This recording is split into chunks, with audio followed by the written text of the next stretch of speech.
Ben yaralandığım müddetten sonra 1994 yanvarın 9'undan bugüne kadar iğne dermanla daha çok yani benim ihtiyacım var. Bu yaralandığım müddette ben nefes borusundan, boğaz nahiyesinden 8 defa cerrahi ameliyatı geçirsem de halihazırda nefes alsam da tam serbest nefes alabilmiyorum. Gözümün biri götürülüp sağ gözüm. Sol gözü 94. yılda malide olmuş, 95. yılda malide olmuşsa da nese müsbet teşrih olmuyor. Ve defalarla biz göz hastayla üstüne müracaat eləmişik. Yine de orada müsbet cevap vermişler. Ben teklif eləmişim. Biri bundan qabaq, iki bundan qabaq.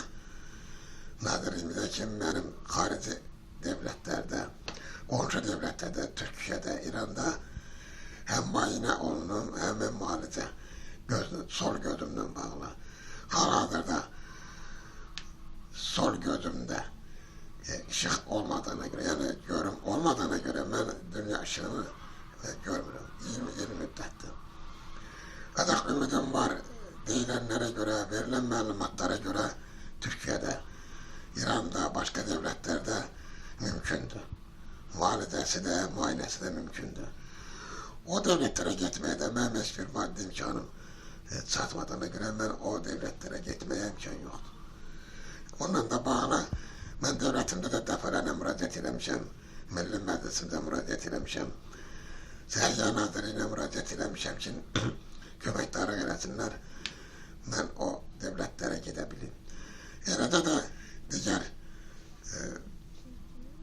fiziki sağlamlığımda müeyyen problemler olduğuna göre burada yani malidem öz daxili imkanlar hesabıma malidem ilettirebilmediğime göre de çetinliğe çekilem. O cümleden hasta vaziyette, elel vaziyette gözden elel olmakla alakadar ben hemşe çetinlik çekmişim. Minik avtomobil sayesinde verilen OKA avtomobili, minik avtomobili 14 yıl bundan qabaq verilse de halihazırda işlemi yoktu. Yani o halihazırda metallomdadır. Yeni maşın vermeyirler.